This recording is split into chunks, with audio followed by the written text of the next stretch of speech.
감사합니다. 주의 전에 함께 모여서 함께 예배드리며 주 앞에 나갈 수 있도록 인도하심을 감사드립니다. 대관절 두 번째 주일에 저희들이 함께 주님 앞에 나왔습니다. 주를 예배하며 이 땅에 오신 주님이 우리에게 얼마나 소중하며 얼마나 귀한 분인지, 주님의 은혜가 얼마나 우리에게 귀한 것인지를 다시 한번 믿음으로 고백하며 주 앞에 나아갑니다. 하나님, 이 시간 예배 가운데 함께하여 주시고 우리에게 진정 소망이 되시고 능력이 되시며 정말 우리에게 가장 귀한 분이 되시는 예수님 한 분만을 우리의 마음에 고백하며 주님 내 마음에 모시며 우리가 함께 예배드리며 주님 앞에 나오는 이 시간 될 수 있도록 주여 인도하여 주시옵소서. 그렇게 함께 하실 주님을 찬양하며 예수 이름으로 기도합니다. 아멘. 건강고리 전하겠습니다. 여러분들 아시겠지만 계속 확진자가 점점 늘어나는 상황이라 오늘도 저희가 마음이 편한 상태로 모이지는 못했습니다. 그래도 저희가 1부 예배, 2부 예배 다 해도 저희가 각각 예배가 그렇게 많지 않기 때문에 저희가 못 나오신 분들, 특별히 오늘도 눈이 와가지고 더 상황이 그렇게 됐는데, 그래서 일단은 1부 예배 끝나고 서둘러서 이제 2부 예배에 맞춰서 영상을 올릴 예정입니다. 그래서 못 나오신 분들은 그렇게 예배를 드리고, 저희가 또 당회가 있기 때문에 당회에 또 관련된 분들은 또 나오셔야 되는 상황이라 저희가 2부 예배 끝나고 짧은 시간이지만 당회를 진행합니다. 그래서 여러분들이 그 부분에 대해서 좀 양해를 하시고, 아마 당회를 진행해도 대부분 다 인사하시고 들어가실 것 같고요. 재정 보고만 좀 저희들이 해야 되는 부분이기 때문에 하고 넘어가지 않을까 생각합니다. 그래서 그렇게 진행할 수 있도록 여러분들이 서둘러서 진행할 수 있도록 이렇게 여러분들이 협조해 주시면 감사하겠습니다. 오늘 함께 나눌 말씀은 히브리서 5장 5절에서 7절까지 말씀입니다.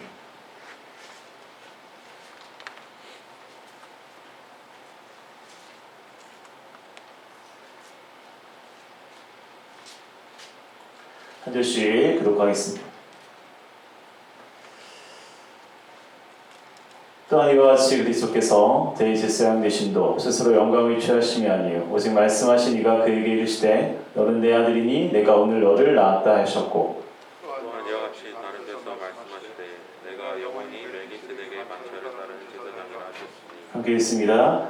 그는 육체에 계실 때 자기를 죽음에서 능히 구원하실 이에게 심한 통곡과 눈물로 간구와 소원을 올렸고 그의 경건하심으로 말미암아 들으심을 얻었느니라. 아멘.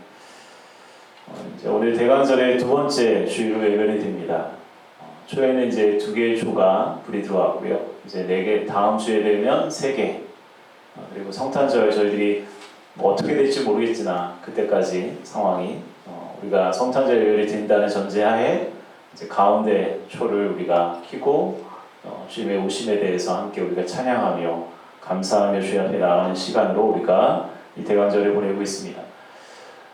이 코로나 바이러스가 점점 더 이제 많이 퍼져나가면서 아마 이제 점점 추워지는 상황 가운데 이 확산도가 더 빨라지는 것 같아요. 그래서 우리가 함께 모여 예배드리는 상황이 점점 더 어려워졌습니다. 하지만 우리가 하나님을 예배하는 이 시간만은 결코 포기하거나 우리가 미뤄서는 안 될 줄 믿습니다. 오늘도 우리가 많은 분들은 온라인으로 더 예배를 드릴 것 같고요. 11시 예배 때 소수의 분들이 이렇게 나오셔서 함께 예배 드리시는데, 이 힘든 상황 가운데 더욱 우리가 주님을 예배하고 주님을 의지하는 믿음으로 살아가는 저와 여러분이 되기를 주님의 이름으로 축원합니다. 저희 가정에 지난 2004년에 저희가 이제 미국에서 있다가 제가 8년의 유학 생활을 마치고 2004년에 한국에 귀국하게 되었는데, 그때 이제 부목사 사역을 시작하면서 이제 처음 이제 아파트에서 살게 되고 처음 그때 샀던 김치 냉장고가 있습니다. 벌써 이제 2004년에 샀으니까 2004년 6월에 샀으니까 벌써 이제 만으로 이제 16살이 됐어요. 오랜 시간 동안 함께 해왔기 때문에 고마운 마음도 참 많은 물건입니다. 그런데 올해 들어서 이제 베란다에 있는 김치 냉장고에 자주는 안 가보지만 이제 쌀을 가지러 간다거나 뭔가 일을 하기 위해서 이제 가게 되면 전원불이 꺼져 있는 것을 보게 되었어요. 그래서 전원선을 빼었다 껴보기도 하고 그 전원 버튼을 눌러보기도 하고, 그런데 할 수 있는 노력을 다 하는데 낮에는 불이 꺼져 있는 거예요. 근데 신기한 것은 밤만 되면 전원불이 다시 켜져 있는 거예요. 이게 뭐지? 궁금하기도 하고, 한동안 밤이라도 켜져 있어서 그런지 김치 냉장고는 잘 사용을 하게 되었어요. 그러다가 얼마 지나지 않아서 그 원인을 알게 되었습니다. 김치 냉장고가 한 번도 고장이 난 적이 없었던 것이었습니다. 전원불이 꺼졌다고 생각하는 것은 낮에 전원불이 약해서 제 눈에 보이지 않았던 것뿐이었어요. 밤이 되니까 희미하게 약하게 보이던 불이 잘 보였던 것뿐이었어요. 제 눈이 그것을 인식하지 못한 것뿐이지 한마디로 김치냉장고는 고장이 난 적이 한 번도 없었던 거예요. 16년 동안 잘 돌아가는데 제가 볼 때는 낮에는 그게 고장난 것이고 밤에는 켜져 있었던 것으로 보인 거죠. 그러면서 지금 우리의 삶을 떠올리게 되었습니다. 지금 우리의 삶의 모습이 마치 밝은 대낮의 모습은 아닌 것이다 라는 생각을 하게 됐습니다. 마치 캄캄한 밤중인 것 같고 어두운 가운데 우리가 살아가고 있는 것 같습니다. 우리가 밝은 대낮 같은 평온하고 아무 문제도 없었던 때에는 주님의 빛이 우리 가운데 비추고 있었음에도 불구하고 우리가 그것을 잘 인식하지 못할 때가 많았습니다. 그때는 우리가 아무런 문제도 없었기 때문에 주님의 빛과 소망을 의지하며 주님께 나아가서 기도하지 않았다는 거예요. 왜냐하면 우리가 기도하지 않아도 괜찮았기 때문이에요. 사용 안 했기 때문이에요. 그런데 이제는 우리 모두의 삶이 캄캄한 밤중과 같은 모습이 되었습니다. 우리가 1년 동안 캄캄하고 절망적인 삶이 계속되고 있습니다. 저희 집에도 아이들 셋이 있는데 정말 한마디로 죽으려고 합니다. 밖에 나가고 싶어서 지금 한 3주 이상 지금 온라인 클래스를 하고 있는데 아이들이 어쩔 줄을 몰라요. 나가고 싶어서. 그런데 이 고통과 답답함이 언제까지 계속될지 알 수가 없습니다. 하지만 우리에게 소망이 되시는 예수님이 우리에게 빛이 되어 주십니다. 소망이 되어 주십니다. 오히려 이렇게 어둡고 절망적인 순간 가운데 주님의 빛이 우리에게 더욱 밝고 명확하게 빛나고 있는 줄로 믿습니다. 이제는 우리가 그 빛을 발견하고 주님께 나아갈 때입니다. 예수님의 이름을 의지하여 우리가 기도할 때입니다. 우리가 예수님을 의지하여 나아갈 때 대제사장 되시는 예수님이 우리를 위하여 눈물로 간구하신 줄로 믿습니다. 그 믿음을 가지고 주님 앞에 나아가는 우리 모두가 되기를 주님의 이름으로 축원합니다. 우리 함께 그 말씀을 보면 특별히 오늘 7절 말씀에 그는 육체에 계실 때 자기를 죽음에서 능히 구원하실 이에게 심한 통곡과 눈물로 간구와 소원을 올렸고 그의 경건하심으로 말미암아 들으심을 얻었느니라 라고 말씀하고 있습니다. 물론 이 말씀을 예수님께서 육체의 연약함을 가지시고 시험과 유혹에서 이기기 위해서 하나님께 눈물로 간구를 드리셨고 하나님으로부터 응답을 얻었다라고 우리가 해석할 수도 있습니다. 그런데 우리가 기억해야 되는 것이 예수님은 자신을 위하여 이 땅에 오신 것이 아니었다는 사실. 예수님이 철저히 이 땅의 모든 사람들을 위하여 오셨습니다. 하나님과 이 땅의 모든 사람들 사이에서 중보자의 역할을 하시기 위해서 오신 거예요. 그래서 우리가 예수님을 대제사장이라고 부르는 거예요. 그렇기 때문에 히브리서 7장 24절과 25절 말씀을 이렇게 이야기합니다. 예수님은 영원히 계심으로 그 제사장 직분도 갈리지 아니하느니라. 그러므로 자기를 힘입어 하나님께 나아가는 자들을 온전히 구원하실 수 있으니 이는 그가 항상 살아계셔서 그들을 위하여 간구하심이라. 우리에게 영원한 대제사장 되시는 예수님이 항상 살아계셔서 우리를 위하여 친히 간구하신다라고 히브리서 7장은 우리에게 분명하게 말씀하고 있습니다. 그래서 예수님께서 심한 통곡과 눈물로 간구하신 이유가 바로 자신을 위해서보다도 우리들을 위하여 간구하신다라고 말씀하고 있는 거예요. 그렇다면 깊은 어둠 가운데 살아가는 모습을 보면서 사람들은 뭐라고 반응할까요? 구약의 대표적인 고난의 사람이 바로 욥입니다.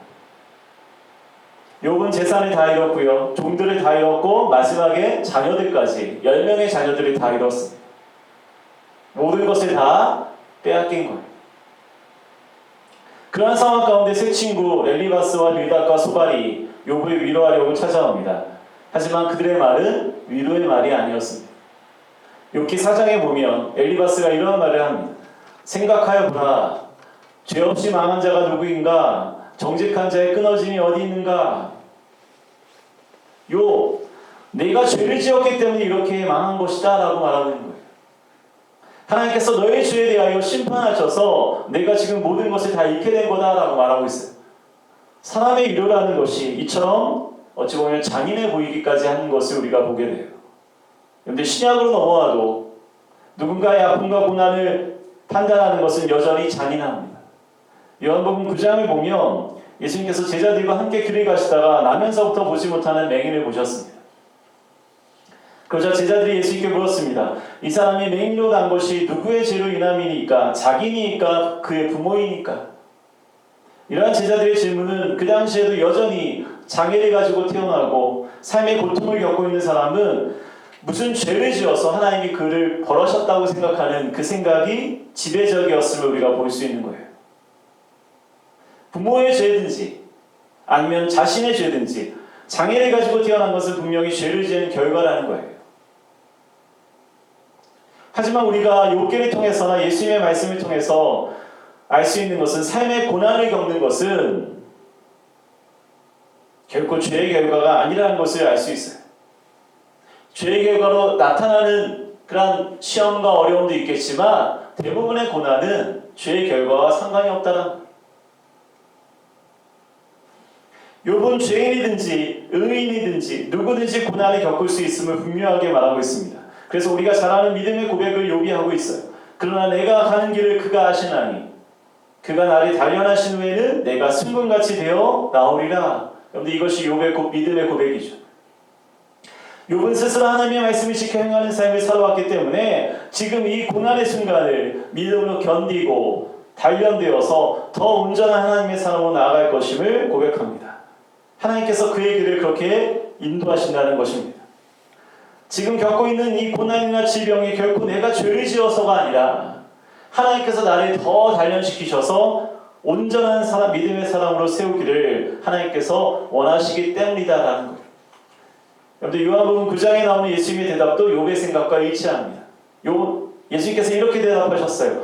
이 사람이나 그 부모의 죄로 인한 것이 아니라 그에게서 하나님이 하신 일을 나타내고자 하심이라.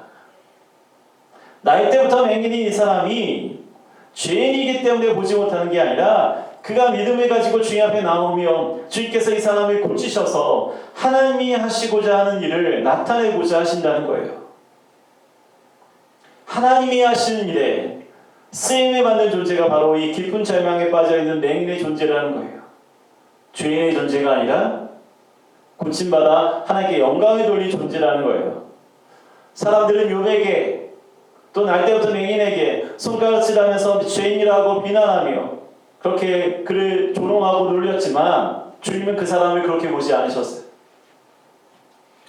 고난을 통해서 어두움과 절망의 시간에 더 밝게 빛나는 예수님의 빛을 발견하고 주님께 간절히 나와 구하기를 원하셨어요.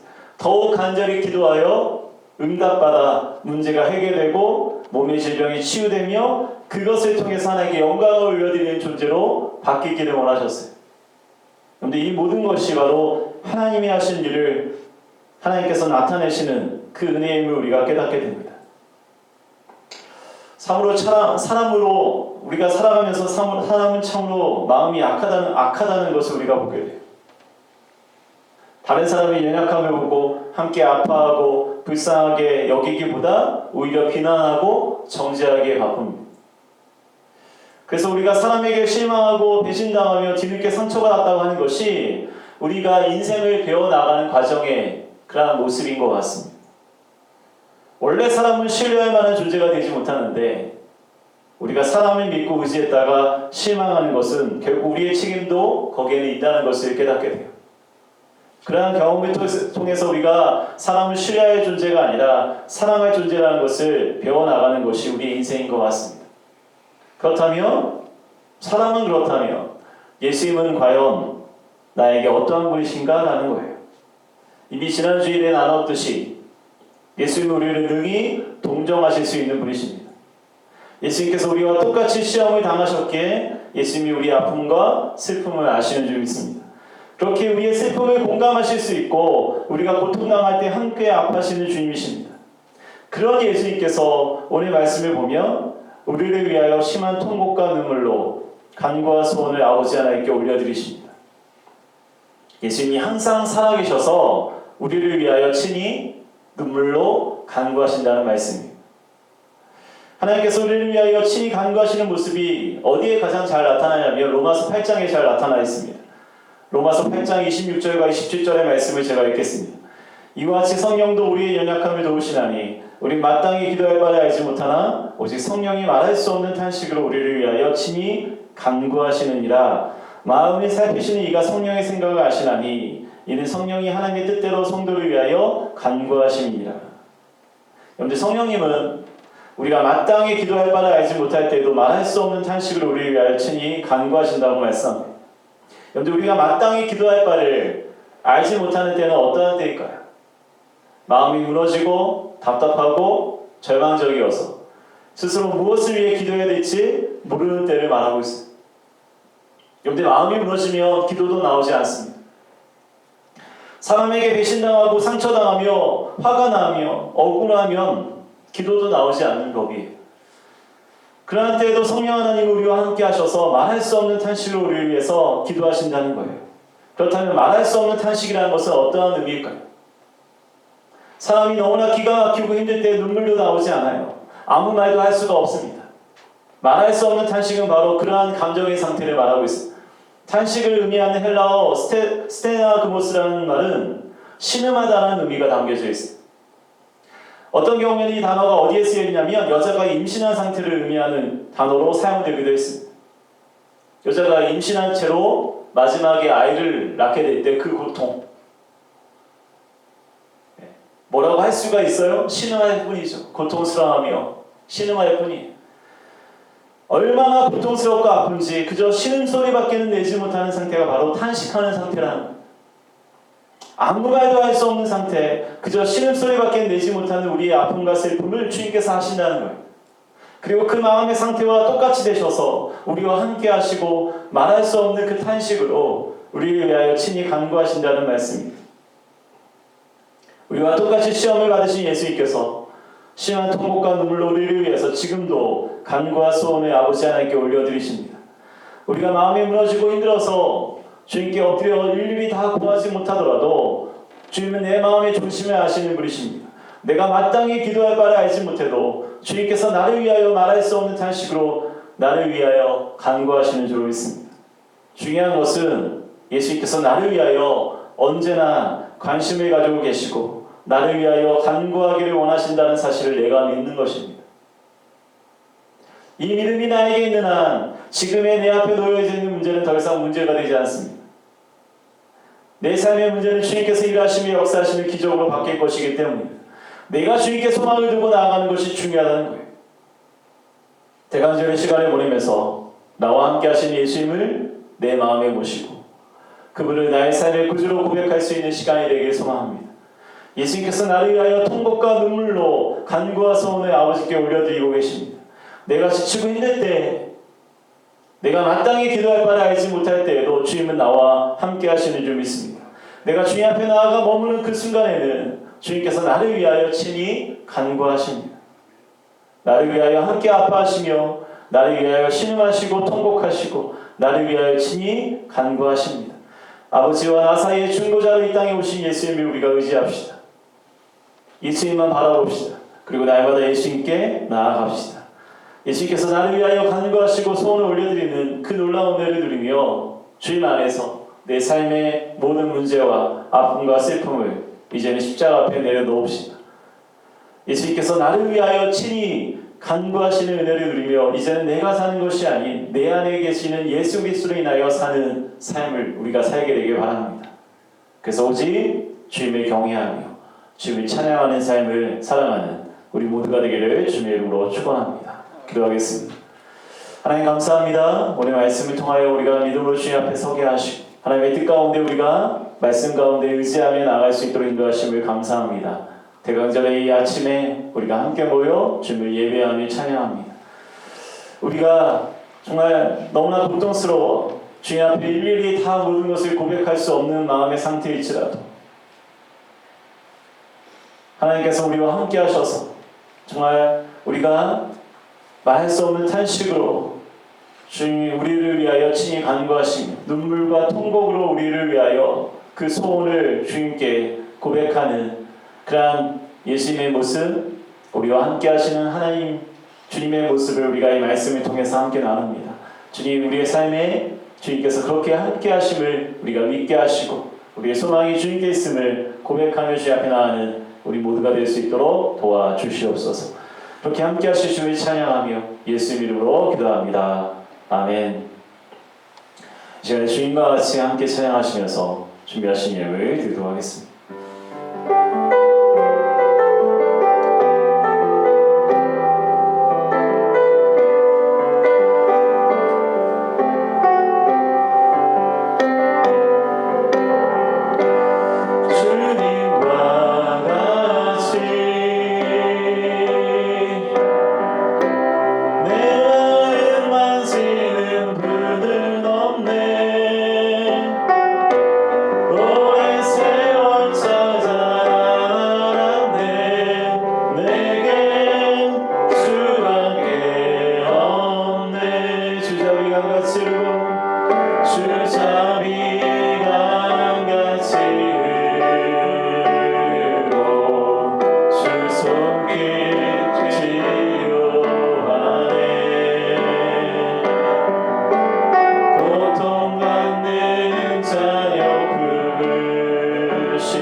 감사합니다.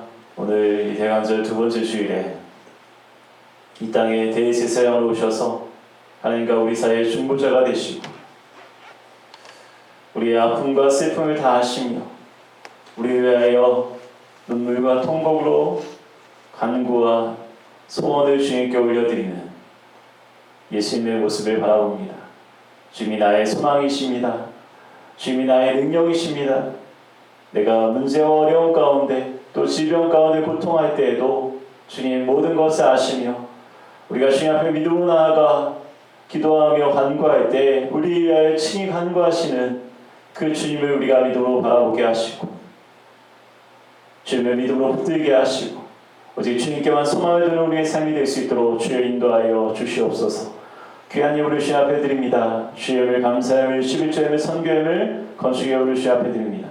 이 예물을 통해서 우리의 사랑이 필요한 자들에게 사랑을 전하게 하시고 또한 복음 전하여 한 영혼을 구원케 하는 일에 쓰임받는 예물로 주님 사용하여 주시옵소서. 주님 앞에 간구하는 기도의 제목을 적어 주님 앞에 올려드립니다. 우리는 할 수 없지만 주님 능히 하실 수 있기에 믿음으로 구하오니 하늘의 복과 땅의 복으로 우리를 충만케 하시며 하나님 우리에게 허락하신 이 복이 우리뿐만 아니라 민족과 해방의 많은 사람들이 올라갈 수 있도록 주여 축복하여 주시옵소서. 이제는 우리 주 예수 그리스도의 은혜와 아버지 하나님의 무하신 사랑과 성령님의 강함으로 충만하시는 종이 우리 말씀을 통하여 우리의 대제사장 되시는 예수님, 우리 위하여 지금도 눈물과 통곡으로 우리를 위하여 간구하시며 소원을 올려드리시는 그 예수님, 주님께만 소망을 두며 나아갑니다. 주님만 믿음으로 붙듭니다. 그렇게 고백하며 세상으로 돌아가는 사랑하는 모든 성도들 머리 위에, 이들의 가정과 일터 위에 이제부터 영원까지 함께 하시기를 간절히 축원하옵나이다. 아멘.